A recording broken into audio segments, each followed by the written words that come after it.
Olá, meus amigos. Vamos dar início ao nosso Evangelho no Lar de hoje com a leitura do livro Jesus no Teu Dia a Dia, psicografado pelo nosso amigo Agnaldo Paviani e ditado pelo Espírito José de Moraes. O tema da mensagem é 10 exercícios para o dia a dia. Ore, de preferência 2 vezes ao dia. Seja sincero. Nunca grite. Mantenha o bom humor. Nunca reclame. Cometa pelo menos um ato de gentileza para a pessoa mais próxima. Olhe nos olhos quando falar com alguém. Seja você no lar como é no templo religioso. Retire a máscara do convencional e sorria nos momentos difíceis. Experimente tentar exercitar um item por dia. Ficará mais fácil e quem sabe depois de algum tempo de treinamento consiga praticar todos. Não se esqueça de que precisamos exercitar os bons sentimentos para que eles não atrofiem e comprometam a evolução do espírito. E é assim, após essa leitura inicial, que faremos a prece de início. Vamos então fechar os nossos olhos, elevar o pensamento até Deus, nosso Pai, até Jesus, nosso Mestre, e assim dizemos: muito obrigado, Senhor, por mais este dia, por mais esta oportunidade de estarmos aqui, reunidos em Teu nome, para trazer um pouco mais de equilíbrio e paz a este lar. Que possamos assimilar todo o conhecimento adquirido através dessa leitura do Evangelho e pedimos assim a permissão para darmos por início a mais esta reunião de Evangelho no Lar de hoje. Que assim seja. Bem, meus irmãos, na reunião passada falamos sobre o item 3, onde iniciou-se o tema Não vim destruir a lei. Mais propriamente, iniciando com o tema Jesus. E hoje daremos continuidade a este tema com o item 4, ainda falando sobre Jesus. Quem não sabe do que eu estou falando ou não assistiu às outras reuniões, eu vou deixar aqui em cima o card para que vocês possam acessá-la e assim dar sequência no assunto, ok? E o texto diz assim: mas o papel de Jesus não foi o de um simples legislador moralista, sem outra autoridade que a sua palavra. Ele veio dar cumprimento às profecias que haviam anunciado seu advento.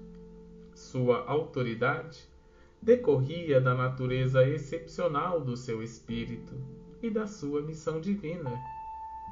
Veio ensinar aos homens que a verdadeira vida não é a que transcorre na terra, e sim no reino dos céus. Veio ensinar-lhes o caminho que conduz a esse reino, os meios de eles se reconciliarem com Deus e de pressentirem esses meios na marcha das coisas por vir, para a realização dos destinos humanos. Entretanto, não disse tudo. Limitou-se, a respeito de muitos pontos, a lançar o germe de verdades que, segundo ele próprio declarou, ainda não podiam ser compreendidas. Falou de tudo, mas em termos mais ou menos explícitos. Para apanhar o sentido oculto de certas palavras suas, era necessário que novas ideias e novos conhecimentos lhe trouxessem a chave. E essas ideias não podiam surgir antes que o espírito humano houvesse alcançado um grau de maturidade. A ciência tinha de contribuir poderosamente para a eclosão e o desenvolvimento de tais ideias. Era preciso, dar tempo à ciência para progredir. E assim termina o item 4. Queridos irmãos, novamente o texto vem ratificar, ou seja, confirmar que o Mestre Jesus não veio mudar ou destruir a lei, mas dar cumprimento a ela. E isso só foi possível por conta da natureza de sua missão e, claro, por conta de sua evolução espiritual também. Jesus também veio nos ensinar que a verdadeira vida não é a que temos aqui na terra, mas sim a que encontraremos no reino dos céus, e nos deu um mapa para alcançarmos este reino dos céus, que basicamente é através de sua lei de amor. Mas o interessante é que ele também falou coisas que a humanidade ainda não estava pronta para entender. Agora, não só mais por questões morais, mas também pela evolução da ciência. Sim, meus queridos irmãos, filosofia, ciência e religião. Esta trindade é a base do Espiritismo. Como na época de Jesus ainda não existia esse termo Espiritismo, seria necessário primeiro que a ciência evoluísse também, para que muito do que o Mestre nos falou, enquanto encarnado na Terra, fizesse sentido. Por isso, precisaríamos de uma chave, e esta chave só nos foi revelada muitos séculos depois, com a chegada da terceira revelação. Mas isto, a terceira revelação, é assunto para a nossa próxima reunião. Por hoje, meus irmãos, guardemos no coração a grandiosa missão que o Mestre Jesus teve, todos os seus ensinamentos, e se quisermos um dia encontrar a verdadeira felicidade, o reino dos céus, usemos ele e suas ações como guia e modelo. Agindo assim, não tem como errarmos em nossas decisões nesta vida. E para finalizarmos, vamos fazer uma leitura de uma mensagem do livro Jesus no Lar, ditado pelo espírito Neio Lúcio e psicografado pelo nosso querido irmão Chico Xavier. O tema da mensagem é a lição da semente. Diante da perplexidade dos ouvintes, falou Jesus convincente. Em verdade, é muito difícil vencer os aflitivos cuidados da vida humana. Para onde se voltem nossos olhos, encontramos a guerra, a incompreensão, a injustiça e o sofrimento. No templo, que é o lar do Senhor, comparecem o orgulho e a vaidade dos riscos, o ódio e a revolta nos pobres. Nem sempre é possível trazer o coração puro e limpo, como seria de desejar, porque há espinheiros, lamaçais e serpentes que nos rodeiam. Entretanto, a ideia do reino divino é assim, como a semente minúscula do trigo, quase imperceptível, é lançada à terra, suportando-lhe o peso e os detritos. Mas, se germina, a pressão e as impurezas do solo não lhe paralisam a marcha. Atravessa o chão escuro e, embora dele retire em grande parte o próprio alimento, o seu impulso de procurar a luz de cima é dominante. Desde então, haja sol ou chuva, faça dia ou noite, trabalha sem cessar no próprio crescimento, e nessa ânsia de subir, frutifica para o bem de todos. O aprendiz, que sentiu a felicidade do avivamento interior, qual ocorre à semente de trigo, observa que longas raízes o prendem às inibições terrestres. Sabe que a maldade e a suspeita lhe rondam os passos, que a dor é ameaça constante. Todavia, experimenta, acima de tudo, o impulso de ascensão e não mais consegue deter-se. Age constantemente na esfera de que se fez peregrino, em favor do bem geral. Não encontra seduções irresistíveis nas florestas da jornada.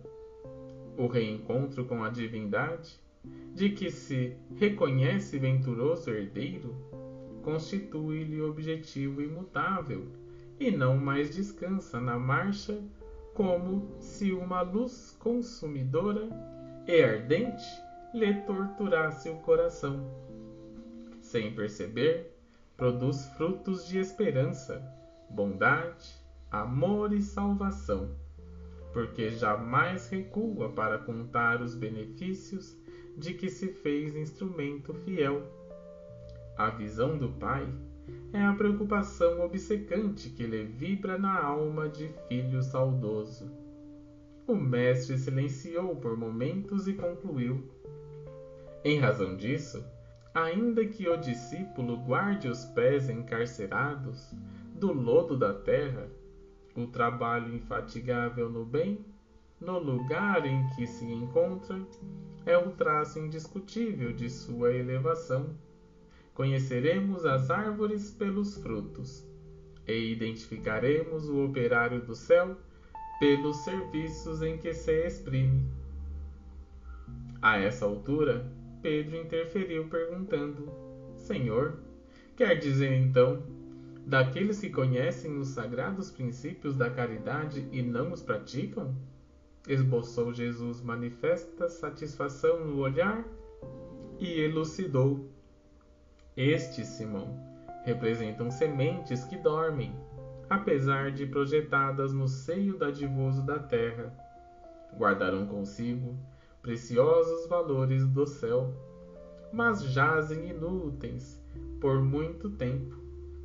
Estejamos, porém, convictos de que os aguaceiros e furacões passarão por elas, renovando-lhes a posição no solo, e elas germinarão vitoriosas um dia.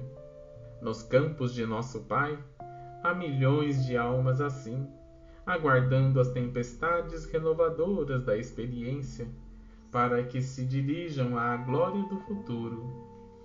Auxiliemo-las com amor e prossigamos, por nossa vez, mirando à frente. Em seguida, ante o silêncio de todos, Jesus abençoou a pequena assembleia familiar e partiu. E assim, meus irmãos, aproveitemos este clima de muita paz e tranquilidade. Fechemos os nossos olhos. Elevemos o nosso pensamento até Deus, nosso Pai. E assim dizemos: muito obrigado, Senhor, por mais esta oportunidade, pelos ensinamentos que tivemos no dia de hoje, que eles possam calar fundo em nossos corações, nos trazendo paz, harmonia e tranquilidade, para que dia após dia nos tornemos pessoas melhores, melhores ao menos do que fomos ontem. Imaginemos Jesus, nosso Mestre, de braços abertos, a emanar uma luz muito grande, luz esta que invade todos os cômodos de nossos lares. Imaginemos nossos lares sendo transbordado pela luz do Mestre Jesus, trazendo paz, harmonia a todos os integrantes que aqui estiverem, sendo eles encarnados ou desencarnados. Enfim, vos agradecemos por tudo, Senhor. E é assim, neste clima de muita paz e tranquilidade, que pedimos a Deus a permissão para darmos por término a mais este Evangelho no lar do dia de hoje. Que assim seja, graças a Deus. Fiquem com a paz do Cristo, meus irmãos.